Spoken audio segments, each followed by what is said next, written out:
So tonight originally was supposed to be, we were supposed to have essential oils at the end of the talk, but we're not going to do that. Instead, we're just going to focus a little bit more on stress management and our gut health, which we've talked some about nutrition, but not a lot about gut health. So we are going to focus, or we're going to begin by talking about stress. How many people in here are stressed or have ever felt stress before? No, never. I think I should. If your hand's not up, you are a bull-faced liar. Okay. Everybody in here has felt stress, and stress is it's known as the silent killer. It affects us in a lot of ways that we don't really know about, that a lot of us aren't aware of, and I wanted to go over some of those today and talk about some of the techniques that we can use to manage that. And I think it's a good place to start with kind of how stress works in our body. And we have a thing called a central nervous system. And this has been with us since we were, for millions of years, since we were first walking around as humans. And so let's take a look up here. It's in charge of your fight or flight response. The CNS, the central nervous system, instantly tells the rest of your body what to do once it's triggered. The brain gets the ball rolling, telling your adrenal glands to release adrenaline and cortisol. When the perceived fear is gone, the central nervous system should tell the other systems or the other parts of our body to go back to normal, right? And just kind of chill out. And if the central nervous system fails to return to normal, or if the stressor doesn't go away, it takes a huge toll on your body. And this is where things like heart disease come in. Lots of people deal with anxiety, extreme anxiety. You can battle with depression. I mean, all sorts of things come in, and the entire body is affected.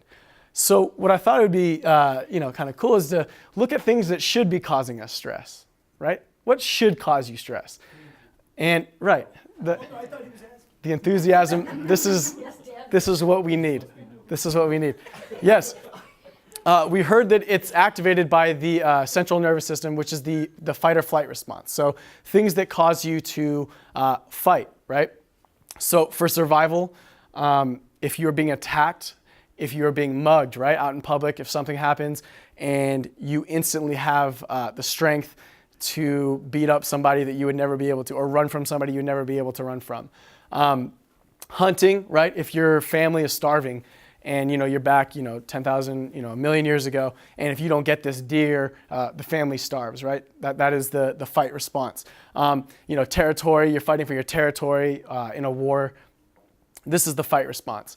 The flight response, you're under attack, maybe like an earthquake happens, a tornado, you can do things that you've never been able to do before, right? You're moving extra fast, thinking clearly, strong, boom, right? And these are the fight or flight. These are things that should cause us stress. But, when we faced this a million years ago and this would happen, the body would, the stress is gone. So now the body should relax a little bit, right? Go back to its normal state of homeostasis, right? There's no stressor anymore. And, you take naps and, you eat food and, you do whatever, you do your thing. There's no stress. But unfortunately, these are things nowadays. We have whole new stressors that we've never had before, right? A big one is traffic. Anybody in here deal with traffic ever? Any traffickers? Okay. Traffic is a huge stressor. Now, the thing about traffic is that a lot of people, it's an hour commute. Anybody commute over an hour ever? Okay, over an hour. That's a stress that isn't dying right away, right? That doesn't just go away right away, does it? Some of the other stress in the fight or flight, these stresses last 2, 3, maybe 5 minutes, maybe 10 minutes, and then the central nervous system kind of relaxes again, right? It goes away. But when you're sitting in traffic, it doesn't do that, does it? It just kind of sits there. And you're going to notice a commonality between these other ones, that a lot of these other stressors, they don't go away right away, do they? A lot of these linger. And that's where the problems come in, right? You have debt and bills. So obviously, when you first get that initial bill, and times are rough and you're looking at it and the central nervous system is engaged at that point, right? You don't have the money, you have to pay that bill. You're more stressed at that point than you are obviously a week later or even a day later when that has kind of died down a little bit. But it's still there. Any of you guys ever felt that lingering stress, right? Raise your hand if you've ever felt a lingering stress that didn't go away. Now, a lot of the times it's not a conscious thought, is it? Like you're not consciously thinking about your bills as you're walking, as you're talking with somebody. It's not there, but it weighs on you a little bit, doesn't it? You've all felt that weight, right? And so it's the same way that it feels like when you pay that bill off and the weight feels like it's just gotten off your shoulders, right?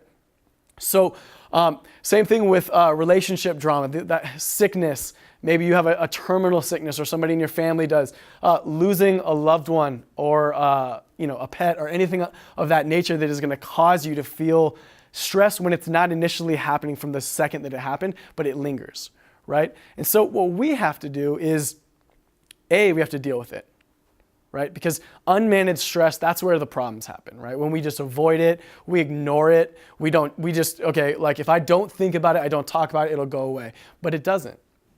A lot of the times it helps to kind of face these things and to find ways and incorporate strategies to overcome it, or at least make it less harmful and detrimental to our bodies. So that's what I wanted to talk about tonight is I have a little 5-step process I'd like to go over with you to kind of help you manage that and it's not going to take away the stress, especially with some of these things that you can't, like when you're sick, there's only so much you can do. When you have a family member that's battling with sickness, there's only so much that your stress management can do, right?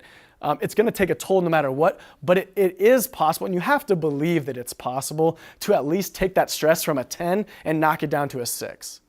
Because even that, slow progress is better than no progress. Do you all agree?